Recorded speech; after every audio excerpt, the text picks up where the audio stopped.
뉴스야 시작합니다. 정치부 김정우 기자 나와 있습니다. 첫 번째 물음표부터 보죠. 네, 첫 번째 물음표는 김종인의 속마음엔 윤석열로 하겠습니다. 예, 이제 보수 진영의 대선판을 이제 새롭게 짜야 된 그런 임무를 맡고 있는 게 바로 이제 김종인 비대위원장인데 사실 당내에는 뭐 마땅한 사람이 보이지 않는다 이런 얘기를 해왔었어요. 근데 마음속에는 윤석열 검찰총장이 있다 뭐 이런 건가요? 네, 저희 취재에 따르면 김 위원장이 최근 통합당 의원들한테 윤 총장이 차기 후보로 괜찮을 것 같다 이렇게 이야기를 했다고 합니다.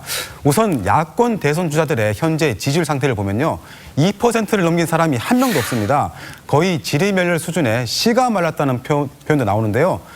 아마 그 두세 사람이 대권 도전 의사를 밝혔음에도 김종인 위원장은 계속 확실히 부각되는 사람은 없다 이렇게 선을 긋는 상황입니다. 현재 거론되는 통합당 인사들 중에서는 이제 개혁성, 참신성 이런 게 국민들에게 이제 높은 점수를 받는 분이 사실 많지 않아요. 그렇죠? 예. 근데 이제 문재인 대통령이 임명한 현역 검찰총장이라는 점 때문에 이제 야당 후보로 이제까지 간다는 게 이게 현실적으로 좀 쉬운 문제는 아니잖아요. 예, 윤 총장 본인도 대선 후보 여론조사에서 빼달라고 했습니다. 그런데 또 검찰총장이 대선 후보로 거론되면 검찰 수사에 정파성 논란이 생길 수밖에 없겠죠.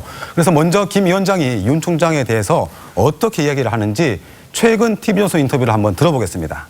본인은 지금 현직에 있기 때문에 일반인으로 돌아와가지고 해서 대통령 후보로다가 나타나게 된다고 할 것 같으면 과연 그게 가능할 거냐 안 할 거냐 그때 가봐야 하는 거죠. 저 얘기만 들어보면은 이제 그때 가봐야 된다는 건 약간 유보적 입장이다 이렇게 볼 수 있겠어요. 예, 그리고 총선 직전엔 아주 윤 총장을 아주 긍정적으로 평가하기도 했습니다. 저는 개인적으로 생각할 적에 지금 윤석열 검찰총장이 가장 소위 정직하고 나라에 대한 충성을 하고 있다고 저는 생각을 해요. 네, 다수의 통합당 인사들도 야권에서 자꾸 현직 검찰총장을 언급하면 윤 총장 본인이 더욱 위축될 수가 있다는 우려가 있기 때문에 일단 좀 두고 보자는 기류입니다. 그러니까 윤 총장이 작년 7월에 취임을 했으니까 아직 임기가 1년 정도 남아있긴 한데 검찰 인사도 곧 있고 여권이 압박하는 이제 한명숙 제조사 문제 이것도 있고 또 이제 공수처가 출범하면 윤 총장을 조사할 거다 뭐 이런 얘기도 나오고 있어서 여러 가지 변수가 있다 이렇게 볼 수 있겠어요. 이런 변수들이 이제 윤 총장의 거취에도 영향을 줄 수 있는 거잖아요. 예, 윤 총장은 이미 법무부의 몇 차례 인사를 통해서 사실상 대검에 고립돼 있다 이런 말도 있습니다. 한마디로 손발이 다 묶인 상태란 말들이 검찰 내부에서도 나올 정도입니다. 거기에다가 다음 달 공수처 출범 전후로 대규모 검찰 인사가 진행될 경우엔 그나마 남은 측근이 아마 대거 한직으로 밀려날 가능성도 있습니다. 예, 사면 초과다, 고립무원이다 이런 얘기들이 지금 윤 총장 주변에서 나오고 있는데 이제 그렇게 되다 보면 이제 어떻게 보면은 이제 관심이 좀 떨어질 수도 있다 이런 얘기도 지금 정치권 일각에서 나오고 있어요. 이제 물론 이제 본인이 정치에 대한 의지가 얼마나 강하냐 이게 앞으로 향후의 변수가 될 수 있을 것 같습니다. 자, 첫 번째 물음표 정리해 보죠. 예, 첫 번째 물음표. 김종인의 속마음엔 윤석열의 느낌표는 사람에 충성하지 않는다로 하겠습니다. 김종인과 윤석열 두 사람 모두 누구에게 충성하기보다는 반골에 가깝다는 점과 그리고 여야 양쪽에서 위기 때마다 찾게 되는 구원투수란 공통점이 있습니다. 과연 그 사이에 접점이 생길지 계속 지켜봐야 할 대목입니다. 예, 다음 물음표 보죠. 네, 두 번째 물음표는 의전 대통령 처음 쓴 건 유시민으로 하겠습니다. 예. 이제 며칠 전 진중권 전 교수가 문재인 대통령을 두고 의전 대통령이다, 써주는 것만 읽는다, 이런 취지의 얘기를 해서 논란이 됐었고 또 친문 진영에서 집단 반발까지 했었는데 저런 말을 유시민 이사장이 전에 했었다, 이런 건가요? 네, 그런 스토리가 예상이 되시죠? 먼저 진중권 전 교수의 발언부터 한번 보시겠습니다. 탁현민이 해주는 그 이벤트 연출한다는 약간 의전 대통령이라는 느낌이 들고요. 자기 의견이 없습니다. 대통령은 참모들에 의해서 좀 이렇게 만들어지는 게 아닌가 이런 느낌이 굉장히 강하거든요.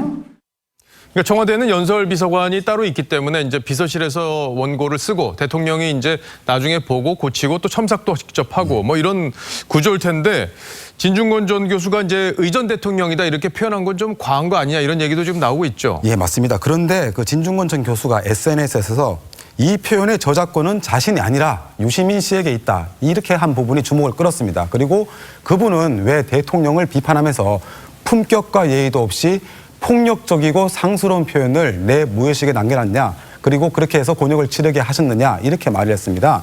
아마 자신을 향한 여당의 공세를 그대로 인용해서 반박을 한 겁니다. 그렇군요. 예. 근데 이제 유시민 이사장이 실제 저 의전 대통령이라는 표현을 과거에 쓴 적이 있습니까? 예, 6년 전 발언인데요. 한번 들어보겠습니다. 또 호가호위하는 황관 정치 될 거다. 박근혜 후보가 대통령 돼서 잘할 수 있는 거는 의전 하나밖에 없다. 그렇게 말씀드렸었는데 박근혜 전 대통령이 결국에는 뭐 남이 시켜주는 대로 다 하는 거다. 뭐 의전 대통령이다. 이런 취지로 될 거다. 그런 예. 취지로 얘기를 한 거군요. 예, 그래서 진중권 전 교수는 그땐 청와대 참모들이 유시민 씨한테 달려들지 않았던 것 같은데라고 이렇게 비교를 했습니다. 근데 이제 진중권, 유시민 이 두 사람이 원래 아주 가까운 사이였는데 조국 전 장관 사태를 거치면서 완전히 이제 돌아올 수 없는 강을 건넌 관계. 뭐 이런 평가도 나오고 있더라고요. 예. 자, 두 번째 물음표도 정리해 볼까요? 네, 두 번째 물음표. 의전 대통령 처음 쓴 건 유시민의 느낌표는요. 이쯤 가면 막 하자는 거죠로 하겠습니다. 네, 뭐 과거 노무현 전 대통령이 검사와의 대화 때 저 얘기를 했던 게 기억이 나는데 이 정확한 논평은 세상을 맑게 보는데 도움을 주는 측면이 있어요. 근데 이제 도를 넘는 비판 반드시 역공을 불러오고 사람들의 마음도 황폐하게 만드는 측면도 있을 겁니다. 잘 들었습니다. 지금까지 김정우 기자였습니다.